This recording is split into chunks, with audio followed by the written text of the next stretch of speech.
नमस्कार, मी किरण आणि आपण पाहताय PG Marathi news. PG Marathi news मध्ये आपलं स्वागत। पाहूया बातमी सविस्तरपणे।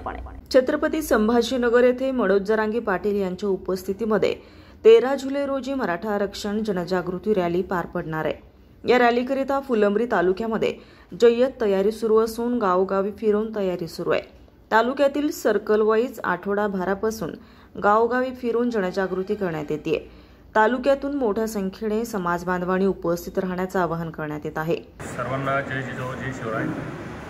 येत्या 13 तारखेला छत्रपती संभाजीनगर येथे आदरणीय मनोजदादा जरांगे पाटील यांच्या मराठा जनसंवाद व शांतता रॅलीचं आयोजन 13 तारखेला संभाजीनगर येथे केलेलं आहे। त्या संदर्भात फुलंब्री तालुक्यामध्ये सर्व मराठा समाजांना एकत्रित येऊन या महारॅलीमध्ये सहभागी होण्यासाठी सर्व फुलंब्री तालुक्यातील मराठा समूह गावोगाव जाऊन निमंत्रण देत आहे आणि यामध्ये सर्व मराठा समाजाचं माता भगिनीचं चांगलं पाठबळही मिळत आहे। संघर्ष योद्धा मनोज जरांगे पाटील यांची 13 जुलै रोजी छत्रपती संभाजीनगर येथे सिडको बस स्टँड ते क्रांती चौक अशी जनजागृती शांतता रॅली होते आणि त्या रॅलीच्या निमंत्रणासाठी आम्ही प्रत्येक गावामध्ये जाऊन समाज बांधवांमध्ये जनजागृती करून समाज बांधवांना छत्रपती संभाजीनगरला 13 तारखेला सिडको बस स्टँड ते क्रांती चौक या रॅलीमध्ये सहभागी होण्यासाठी गावोगावी जाऊन आम्ही आमंत्रण देतोय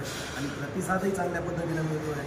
मराठा आरक्षण योद्धा मनोज जरांगे पाटील यांच्या नेतृत्वामध्ये जी संवाद रॅली होणार आहे ते आपल्या सर्वांना शांततेत पार पाडायची आहे। याची आम्ही आणि आपल्याला संभाजीनगरमध्ये जास्तीत जास्त लोकसंख्येने जायचं आहे, यासाठी आम्ही जनजागृती करत आहोत। त्यामध्ये आम्हाला खूप चांगला प्रतिसाद मिळत आहे आणि त्याचबरोबरीनं म्हणजे जेवढ्या पुरुषांच्या बरोबरीनं महिलासुद्धा त्याच्यामध्ये सामील आहेत आणि संभाजीनगरलाही पुरुषांच्या बरोबरीनं महिलांचा सहभाग असणार आहे। पण मी तुमच्या माध्यमातून एवढं आव्हान करू इच्छिते की सर्वांनी ही रॅली शांततेत पार पाडायची आहे। त्या रॅलीमध्ये आपलाच माता भगिनी असणार आहे, म्हणून कुणी काही म्हणजे वेडवाकडं बोलू नये, शिवीगाळ करू नये। ग्रामीण भागातला समाज कसा आहे हे सर्व भावासारखेच वागतात, परंतु काल आम्हाला जे सर्वपक्षीय बैठक बोलवली यात आम्हाला ह्या चोट्ट्या भामट्यांचा एक अंदाज आला की इतके हरामखोर राजकारणी लोक राहतात। काल सर्वपक्षीय बैठक बोलवली, विरोधी पक्षांना विचारलं तुमचं मत काय, अरे चोट्टे बाहेर पळाले भामटे झाले, मग तिथं मध्ये काय काजू बदाम खायला आले होते तुम्ही, याला लाजा वाटायला पाहिजे। आम्ही आता 13 तारखेपर्यंत वाट बघू।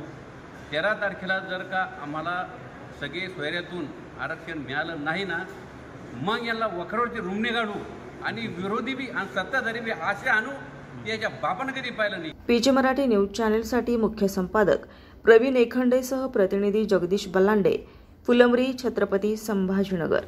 ताज्या बातम्या लवकरात लवकर पाहण्यासाठी पीजी मराठी न्यूज चॅनलला लाईक करा, सबस्क्राईब करा आणि बेल आयकॉन प्रेस करा।